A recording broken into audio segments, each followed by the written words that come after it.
Hello there. Welcome to our webinar, Money 101. My name is Gustavo Couto. I am the Executive Vice President for Five Rings Financial. Our company is a financial services company that focuses on educating people about money first. We believe that a well-educated client will have the right choices and make the right choices for themselves, for their family, for their future. And that's why we are here, and hopefully that's why you are here, to learn more about money. But let's start by thinking about this for a second. Money is such an important thing in our life, and yet we barely spend any time to study it. Where did you learn about money? Have you ever thought about that? If you are just like me, just like many other people around the world, you probably went to school, and for years and years you studied so many different subjects, math, science, geography, all this learning and all this schooling, but nowhere in the financial education comes to us.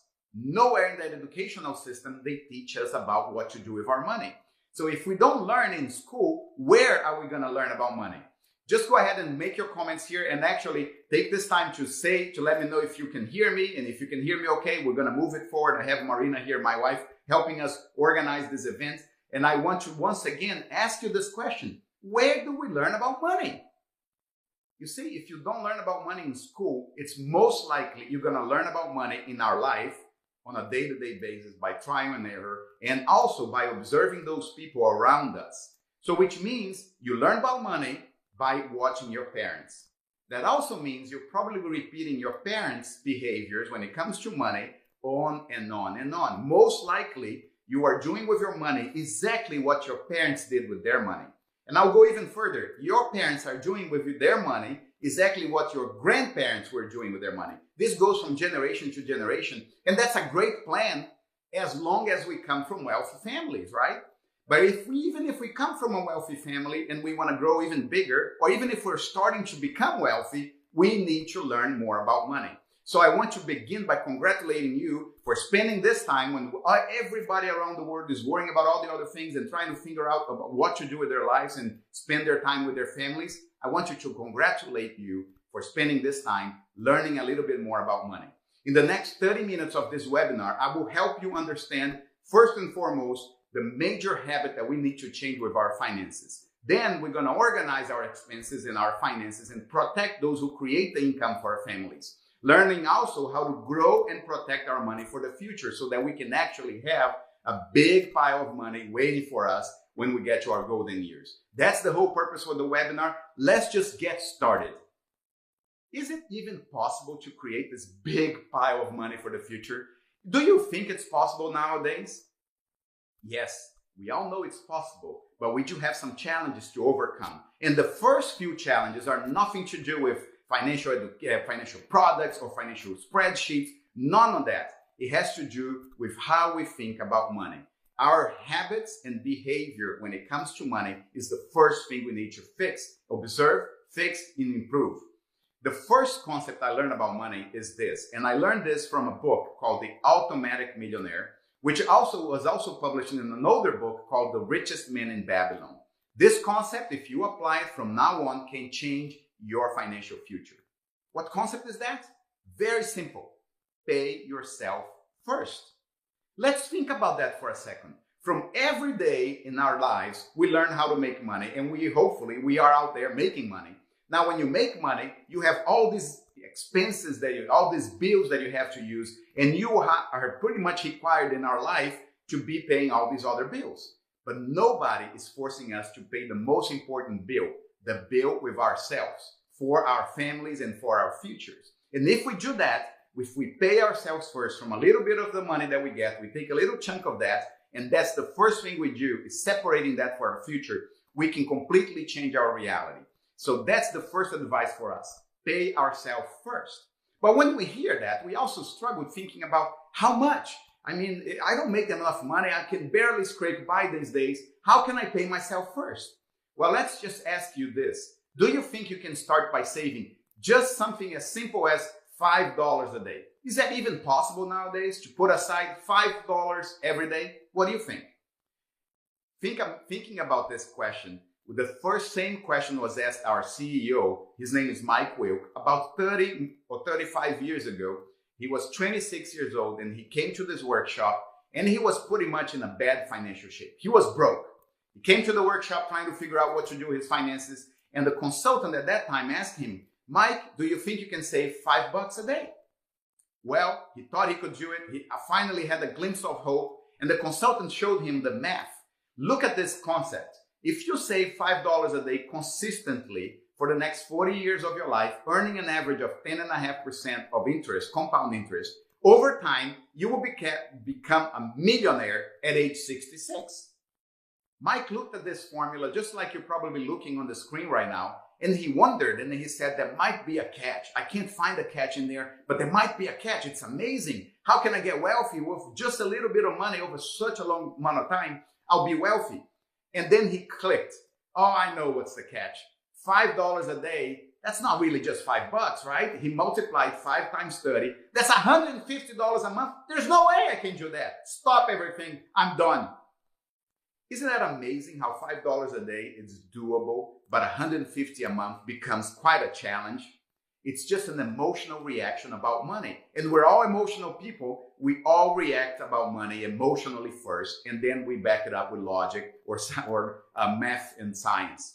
But math and science can really prove it to you. If you really want to win this game, the game of money, you have to apply math and science and also understand the emotional aspects of your finances. But Mike was kind of impressed about that, and the consultant told him, you know, $5 a day is the same thing as $150 a month. You can get it started. Mike said, well, stop everything. It's not like I have enough money at the end of the month. I have too much month at the end of my money. How should I even do this? Then he taught him the most important concept after the pay yourself first, which is organizing your finances. This consultant helped Mike to do the financial funnel. The idea of this financial funnel is to go over all the bills and expenses that you have. It's to make an inventory of every single bill that's taking money out of your pocket. Put all those bills in a list and make a review of that list. If you do a review on that list and you start asking yourself basic questions, like, for example, is this essential for my future? Is this bill really that important? If it's not that important, what should you do? Cut it out, put the money back in your pocket. Well, Gustavo, but every single bill I have is important, otherwise I wouldn't be paying it. Do you really think that's how it works? For most of us, we start compounding and accumulating bills over time, and we even forget they exist. For example, how about those bills that, let's say those people who are paying the gym for over a year now, but it's been over 8 months, they don't even show up. If you ask them to cancel the bill membership, the gym membership, they become, defensive because it's our health and all this stuff. But really, it only makes you healthier if you use it. So there are bills like that you can just eliminate because you're not taking any advantage of the thing you're paying for. You can also review your expenses like your cell phone bills, like your car insurance payments, like your health insurance payments. Just review everything you have in your finances. This is called refinance your finances. Most of us know how to refinance our mortgage. If we refinance our finances, the idea is to find that extra little bit of money that we can apply for ourselves in the future. On average, the people who do this process with us, they save on average $200 to $300 a month just by sitting with a consultant to review their finances. So I invite you to do a little bit of a financial funnel if you think your money is tight right now. And even if it's not, it's just the right thing to do. But once you review your expenses, the next step is to review your income. Think about ways that maybe you can make a little bit more money, but most importantly, think about how can you protect those in your house that are making the money. For example, in our household, it's me and my wife, Marina. She's right here. Both of us are making the income for our families. But we also have Marina, myself, Victor, our 12-year-old son, Tiago, our 9-year-old son, and our dog, 5 living beings depending on the income that's brought home by 2. The first thing we need to realize is this equation here is out of balance. What happens if one of the 2 is all of a sudden unable to bring money to their household? For example, if they pass away too soon, or worse than passing away too soon, is if you have a major illness. If something happens to your life or your family where you have a heart attack, stroke, or a cancer, where is the money coming from if you're unable to bring it because of work, because of an injury, because of a major illness? The answer to that is protecting those who make the money. Especially nowadays where fear is rampant and there's a lot of risk out there, we need to protect ourselves with life insurance, but not just regular life insurance. I'm talking about life insurance with living benefits. Living benefits allow us to use the money from the insurance company also if we have a major illness. So I want to share this video with you so you can learn a little bit more about living benefits. Let's go ahead and watch this video. My name is Rickson Amorim. And I'm Bianca Amorim. And this is our living benefit story. It was October 2016. I was unemployed. I had recently lost my job. And when I met Gustavo and Marina, I fell in love with the financial industry. At Five Rings Financial, we teach people about their finances. We teach people about money. Rickson was looking for an opportunity. He was very excited about being in this industry. We saw a lot of potential in him, and we just decided to move forward. The role that our team plays in the Brazilian community, it's key. We help our clients in many ways. But one thing that I'm very passionate about, it's the living benefit. Living benefit is a new type of life insurance. Basically, it's a kind of life insurance where the person doesn't have to die to get the money. Living benefits, we can accelerate the money in case of a major illness. That's life-changing. If a client has a cancer, a heart attack, stroke, sudden heart failure, or in many other conditions, they can accelerate a portion of their life insurance and get the money while they're still alive, and that money can mean a lot to them in many different ways. Most of our agents decide to take their policies on themselves and their families because they see the value, and thanks God they do, because that's what happens to Rickson. I spent the last years telling people the importance of having the protection in place, living benefits, but it never occurred to me that I would be the one who would benefit from the policy. The day that it happened was actually Rickson's son's 6-year-old birthday. Sunday morning, we woke up, we were still in bed, and he just looked at me and was like, "Babe, I feel a pain in my chest."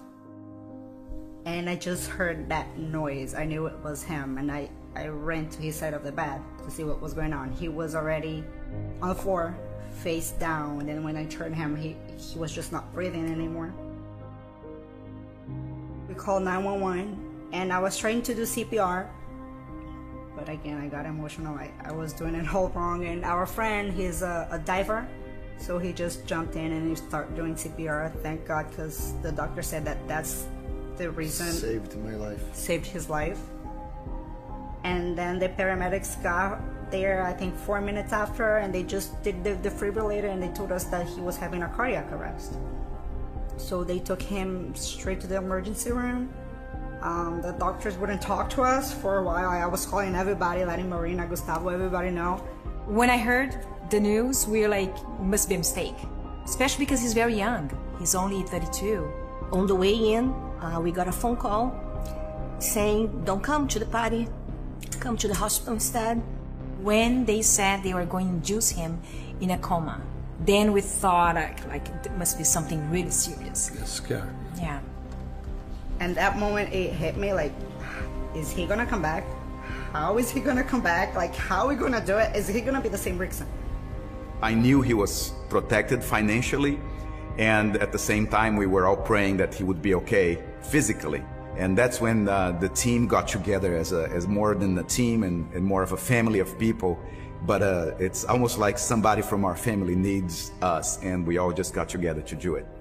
It was like amazing to see like everybody. It's like a huge family there.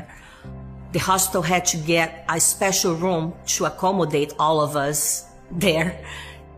They were saying about, we have a big family. Yeah, in the hospital, they're like, you have such a big family. They just couldn't understand that it was all friends and the people that work with us. So it's just one more reason to be thankful for all the big family that we have here. His recovery was actually very fast. He got a nickname in the hospital, Miracle Boy. It was a miracle. Thank God I'm alive and I'm well and healthy. And I was able to recover really fast. We recently just got married about a month ago.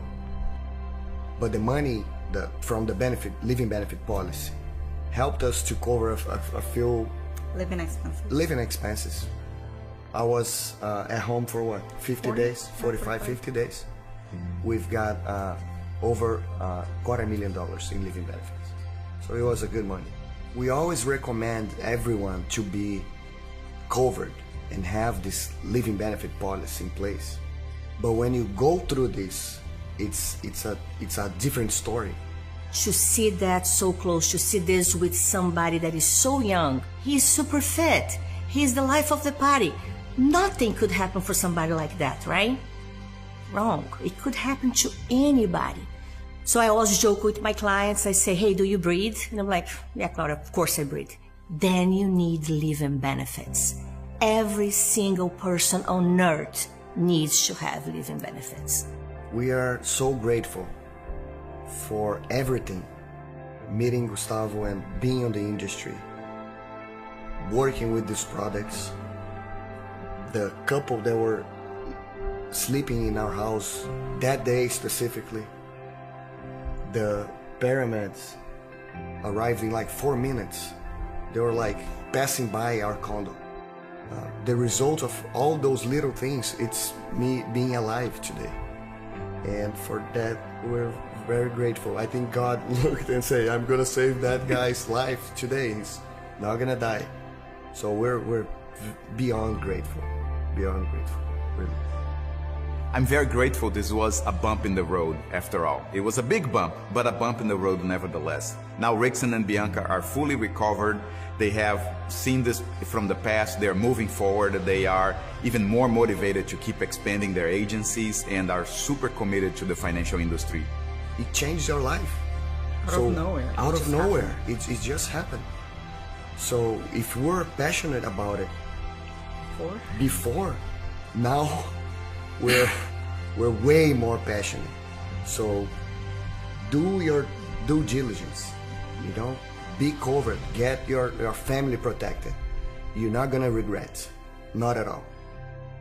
Wow, it's so important to make sure we are covered. Every time we watch this video, I realize how important that is. So I invite you to double check your protection. Check with the person who invited you to this workshop and have them review your coverage to make sure you have the right type of insurance right now, especially right now, protecting yourself and your families. Now that we learned how to safely protect our money, let's start talking about growing our money for the future, shall we? To grow our money for the future, the first thing we need to learn is about compound interest. Compound interest is so important that Albert Einstein called it the eighth wonder of the world. He said, those who learn, earn it, and those who don't, pay for it. He discovered that is a rule, the rule of 72, that drives the compound interest. It's very simple. If you get the rate of return and you divide 72 by the rate of return you have on your account, the result is how long your money will take to double all by itself. Let's look at this in an example. Let's pretend I have an account earning 1% per year.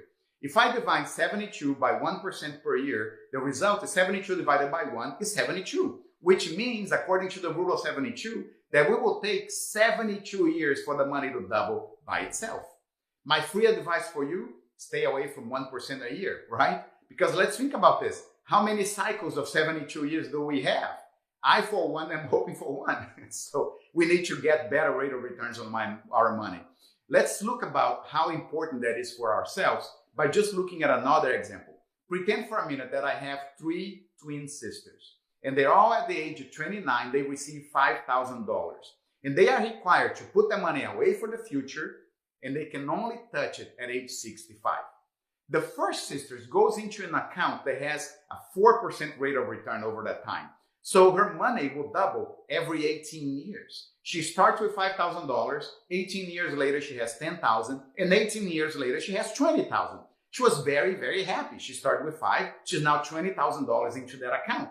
She was happy until she started talking to the second sister, because the second sister went to our workshop, Money 101, and she found a better rate of return. Instead of 4, she got 8. Now, you might be thinking right away that if we're at 4%, I get 20. With 8, I'll get 40.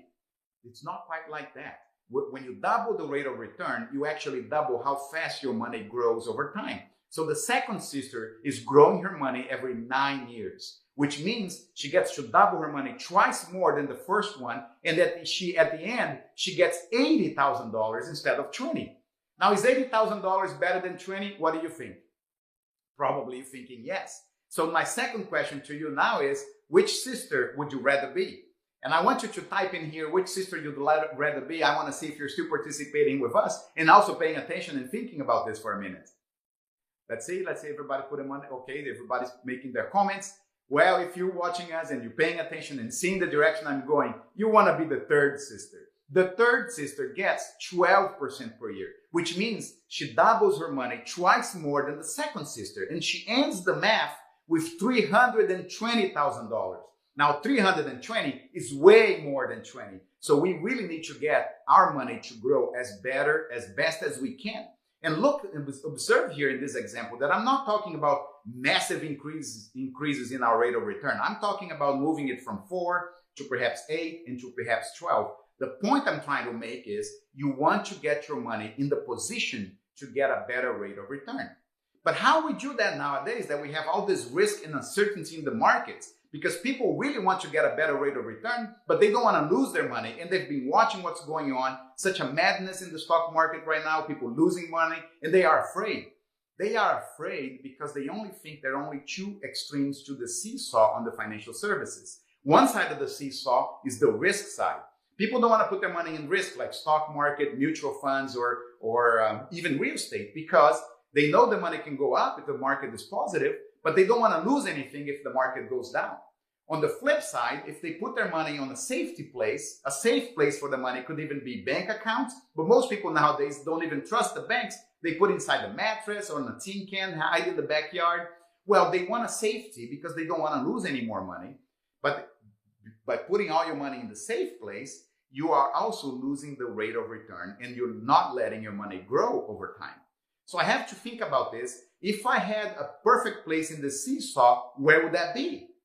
How about the middle? The middle of the seesaw allows you to let your money grow when the market is positive and protect your money when the market goes down. It's that type of accounts called the indexed accounts. Those indexed accounts, they exist in the market for over 20 years, and they are made themselves available to people like you and me as long as we know they exist.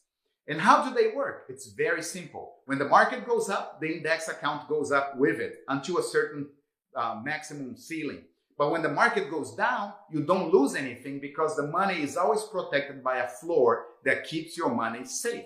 Let me illustrate this for you. Let's pretend for a minute I have an indexed account following the S&P 500 index in the market. When the stock market goes up and the S&P 500 goes up 10% in that 1 year, the indexed account will look for that 1 year result and will credit on my account 10%. But my money is never invested in the market. This is not an investment. This is just a safe way to grow your money. Now my money went up and it's protected and they are waiting for the next year. If in the next year the market goes down 10%, because my money is protected on the indexed account, it will stay where it was, safely protected. Now, what if the market goes down again 10%? What happens to my account? The same thing. It stays protected in the same place. It stays in the same floor. It always has a floor protecting your money. Now, if it has a floor, it also has a ceiling. The ceiling is the maximum that it can go when the market goes up. So let's look at this example here and pretend for a minute that this account, this indexed account, has a ceiling of 12. If the market goes up by 15%, the ceiling, the maximum I'm going to get that year is 12%. Yes, I'm giving up part of the upside to make sure I never, ever have to worry about losing money on the downside. And we all are watching what's going on in the market these days. We all know how important that is for us. So this type of a strategy is a strategy that will safely grow your money and protect your money from stock market losses. This could be a rollover from a 401k or an IRA, or this could be a brand new account tied in with your index account, tying in with your living benefits, giving you a lot of benefits and protections at the same time. Once again, the person who invited you to this event can help you find out what type of indexed account could be the best for you. One last thing that you need to protect your money over time is from taxes. And taxes are so important. In fact, the biggest difference between the wealthy class in the United States and the middle Americans is that the wealthy people are always protecting their money from taxes. Let me show you how powerful that is over a long period of time. Once again, let's imagine there is a magic $1 bill. This $1 bill is magic and it will double itself in value every year for 20 years. Now, It's a magic account. There's only an imaginary tail here. There's no account that will double your money every year for 20 years. Just stay away from those promises, okay? But let's pretend for a minute that I gave this account to a wealthy family. The wealthy people will protect their money from taxes. That's the first thing they will do, is put their money on a tax shelter account. So what happens to that money? It will grow, just like I said. From 1 it becomes 2, 2 becomes 4, 4 becomes 8. You've all seen these kind of projections. After 20 years, it's well over $1 million in that account. Well over $1 million, no taxes are paid over time. That's the key point. They paid no taxes. Now let's pretend I have the exact same return, the exact same magic dollar bill, and I give it to a middle American, to an average you and me person. If those people don't know what to protect and how to protect their money from taxes, they will just put it away in a place where the returns will be taxable. So the first year the money doubles from 1 to 2, you have to pay tax on that $1 that you gain. If you are paying an average of 28%, you will give up to the government 28 cents and keep the difference. So you double your money, pay tax, keep the difference, right?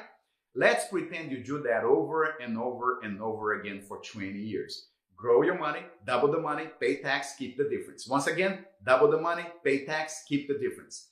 Think about that for a minute. In the side that I'm not paying taxes, I'm making $1 million, 48,000 and some change. On the other side, how much do you think will be left at the end of this calculation? If you double and tax it, double and tax it, double and tax for over 20 years, how much do you think will be left over? Go ahead and type your comments here. Type your comments here so I can see what are you thinking. Most people will have a range, so I want to give you a few seconds to type one number in there. Don't worry if you don't get it right, but just want to make sure you are listening to us and engaging in this webinar. But most people, when we ask this question, they will think somewhere between $300,000 and $500,000. But the result is way, way worse than that. If you double and tax the money for over 20 years, you get just a little bit over of $51,000. Look how absurd that is. In one way, it's $1 million, $1,048,000. And in the other side is a little over 51,000.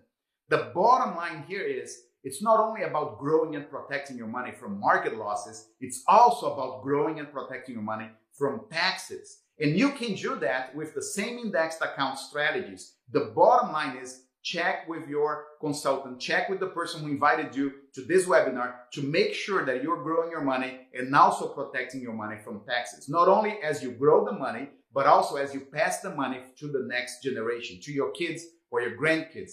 Protecting their inheritance from taxes is also critical for all of us.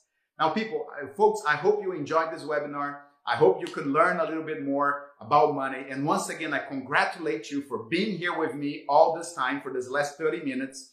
But I also want to invite you to go ahead and take the very next step.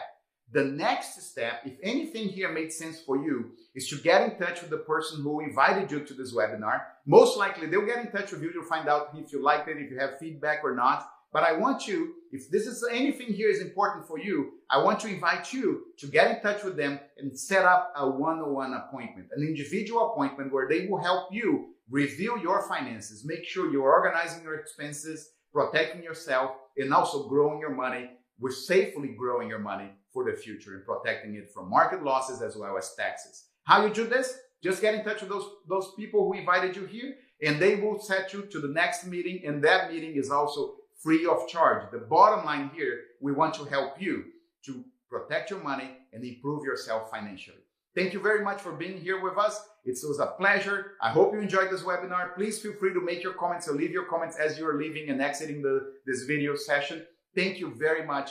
Until the next time, I'll see you soon.